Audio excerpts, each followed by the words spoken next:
your lifetime, you will surely hear stories about close relatives fighting over inheritance. It tends to bring out the worst in people. This is unfortunate since the Quran provides clear guidelines. Today we begin the Tafsir of the ayat of inheritance from Surah An-Nisaa. Understanding this topic is essential for every Muslim. Hit the subscribe and bell icons so you do not miss future inheritance updates. Session 546, Chapter 4, Verses 7 and 8. Men shall have a share in what their parents and closest relatives leave, and women shall have a share in what their parents and closest relatives leave, whether the legacy be small or large. This is ordained by God.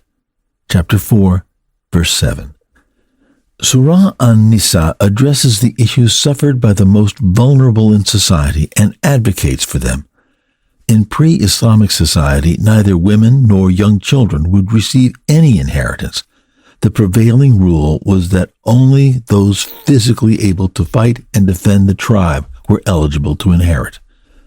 This was the pinnacle of injustice because it robbed the people most in need, such as women, children, and the weak, from the inheritance of their relatives, and then gave all the money to the strong, who could easily make a living.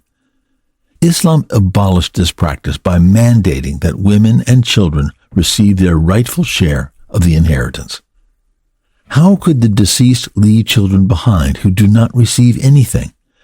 In biology, Mendel's inheritance law shows that the child gets genetic information and inherits traits, good or bad, health or disease, from his parents and grandparents. Why should they not also inherit wealth? Who determines the inheritance? God, the one who owns all, assigns the shares. When we hear God's words, "This is ordained," we understand it as an official order. There is a subtle difference between ordained and obligated. Ordained comes from above, a higher authority, while an obligation might be self-imposed or come from an equal. Since Allah specified a share that is ordained, the precise division of wealth must be clarified. The upcoming verses will spell out the process, share, and distribution method of a person's inheritance. Let's start with the next ayah. God says, "If other relatives, orphans, or needy people are present at the distribution, give them something from it too, and speak kindly to them."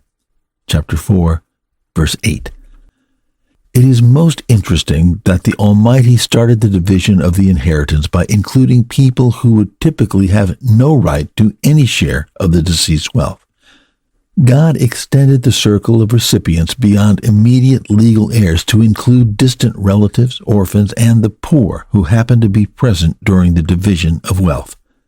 The Almighty wants to alert you against being so focused on the designated allocations that you neglect others who happen to be present.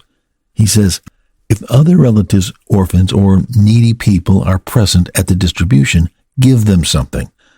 Why? When wealth is being distributed and the relatives, orphans, and needy are present, those not inheriting might feel resentment, thinking the heirs are gaining easy wealth, a windfall with no work. Therefore, Allah commands, "Give them something from it too, and speak kindly to them." Had the same people been somewhere else, the scenario would be different. By giving to orphans, relatives, and the needy witnessing the division of wealth, Allah wants to remove any potential envy towards the heirs or resentment against the dead. Generosity fosters love and goodwill and prevents ill feelings. Allah not only instructs us to provide for these non-heirs, but also to speak kindly to them. For example, you could include a supplication for their well-being and pray that they too will one day have wealth and leave an inheritance for the children. The heirs, if wise and mature, should fulfill this task. But what if the heir is an orphan? Those present, such as the guardian, should kindly explain to the relatives and other orphans that the inheritance belongs to the orphan and they lack the authority to give anything. Here it is critical to remember that if at any time you were weak or your children were orphaned without inheritance rights, you would be pleased to receive a share. Life's circumstances are ever changing. When Allah asks something of you, you may one day be in need and wish for Him to provide for you and your children. Thus, divine laws aren't just obligations on you, but a call to others to help if you fall on black days.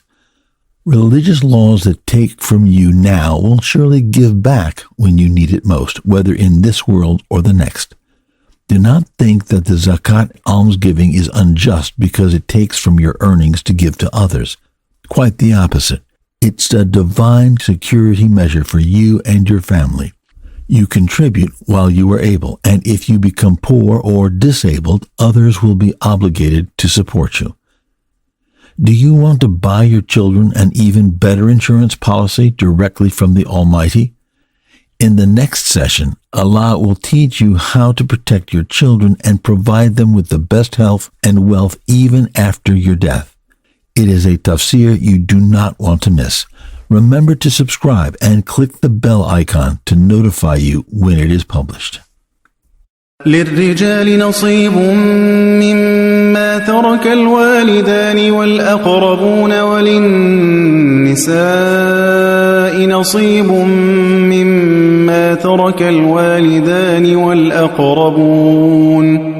وللنساء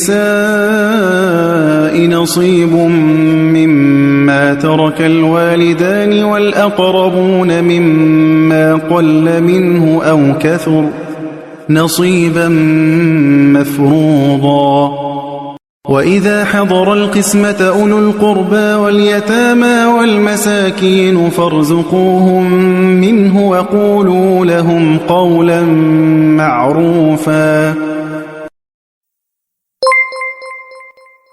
The Prophet, peace be upon him, said, "Convey my teachings to the people, even if it is only a single verse." Please take a moment to subscribe and to share with your family and friends. Visit us at www.qurangarden.com.